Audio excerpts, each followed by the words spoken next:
hati-hati Mbak Siti Zuhro, Anda bisa dikategorikan sebagai seorang pakar yang hanya nyinyir belaka dan hanya mengeluarkan statement-statement bombastis belaka yang ingin menyenangkan telinga banyak orang yang mungkin akan memberikan apresiasi pada Anda. Teman-teman, apakah Anda semua sepakat dengan pernyataan seorang pakar politik, Profesor Siti Zuhro, bahwa kalau kita mendengar pidato Prabowo, maka kita semua terbuai? Pernyataan ini, teman-teman, saya ingin dudukkan secara kritis untuk menempatkan Siti Zuhro mungkin juga dalam kategori para guru kecurigaan yang tidak mengedukasi kita dengan perspektif yang berimbang. Itu yang saya berulang-ulang katakan, bahwa perspektif kita itu seringkali tidak mengedukasi karena kita hanya menghadirkan perspektif tunggal untuk membaca fenomena atau realitas di sekitar kita. Kita hanya memberikan kritik tanpa memberikan apresiasi. Keduanya kita tidak dudukkan secara seimbang.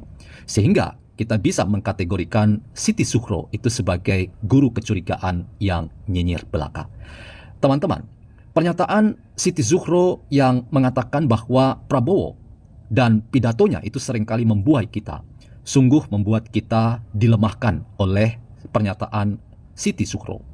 Kita tidak menemukan sebuah pesan yang konstruktif terkait dengan bagaimana gaya-gaya para pemimpin kita itu tetap harus ditempatkan secara respek dan penuh hormat.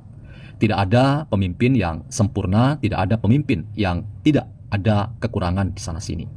Setiap kita punya ekspektasi pada para pemimpin kita, termasuk catatan kritis yang seringkali datang bertubi-tubi terhadap Jokowi.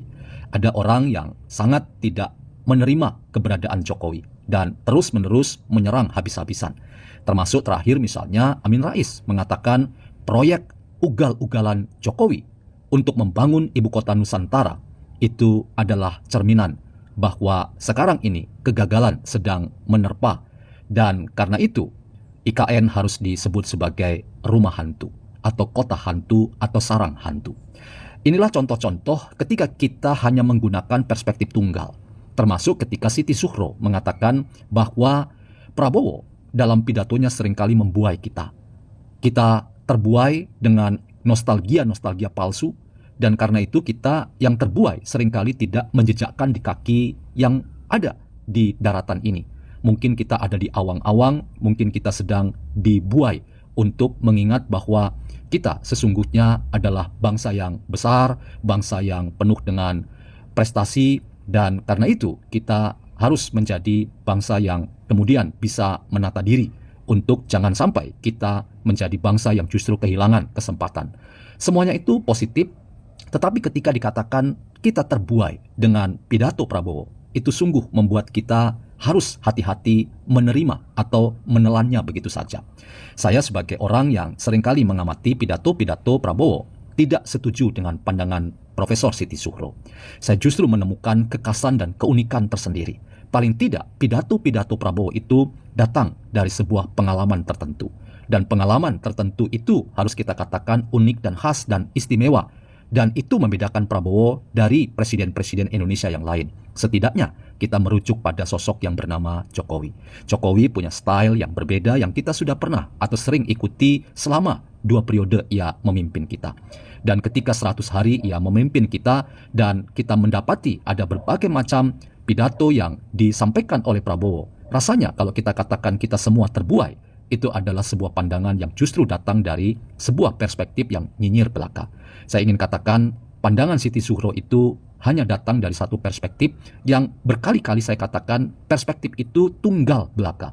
Dan kritik hanya selesai sebagai kritik itu tidak pernah menolong kita untuk melakukan pencerahan-pencerahan terhadap hidup publik kita. Publik juga membutuhkan cara pandang yang tidak hanya kritik tetapi juga memberikan apresiasi dan sikap positif. Dengan tujuan itu, maka seorang pengamat politik, pakar politik sekali lagi dapat mengedukasi siapapun. Dalam kesempatan kali ini saya ingin katakan pernyataan nyinyir seorang Siti Zuhro bahwa pidato Prabowo itu membuai kita.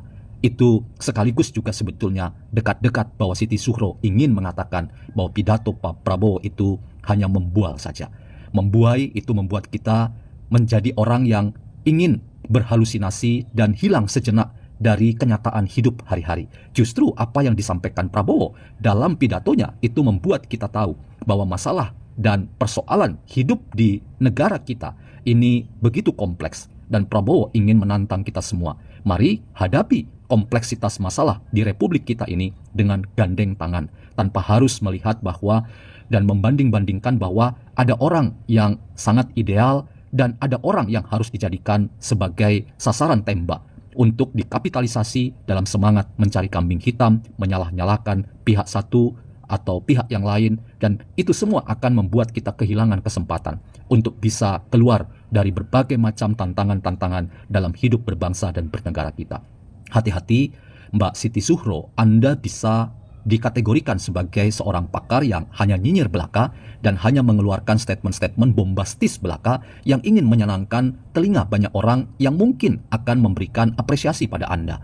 Tetapi ketika Anda mengatakan bahwa pidato Prabowo itu membuai kita semua, mungkin itulah yang Anda lihat, karena kami semua tidak melihat bahwa seorang Prabowo sedang membuai kami semua. Bahkan hati-hati, membuai itu dekat-dekat dengan membual. Jangan sampai ketika Anda katakan Prabowo sedang membuai kita, itu sama dengan Prabowo sedang membual kita semua. Tentu pernyataan Anda itu bisa dikategorikan sebagai Anda seorang yang sedang memberikan analisis terkait dengan kehidupan politik dan demokrasi di tanah air kita, tetapi hanya datang dari ujaran kebencian belaka. Mbak Siti Zuhro, hati-hati dalam mengeluarkan diksi-diksi. Kami semua tidak melihat bahwa ada buayan-buayan yang disampaikan oleh Pak Prabowo, tetapi kami semua justru ingin disadarkan bahwa ada kompleksitas masalah yang dihadapi oleh bangsa kita, dan pidato Prabowo mengingatkan kita semua, kita butuh kesemangat yang sama, kita butuh frekuensi yang sama untuk sama-sama keluar dari persoalan bangsa kita. Perlu kita dukung terus Presiden Prabowo bersama Mas Wapres Gibran Rakabuming Raka, dan banyak orang yang merasa berada di belakang Anda, dan pidato-pidato Anda justru menceritakan tentang sesuatu yang real, bahwa kita penuh tantangan dan gandeng tangan itu adalah cara terbaik untuk bisa membuat Indonesia berbangga pada dirinya dan membuat kita bisa mencapai Indonesia emas yang menjadi harapan dari kita semua.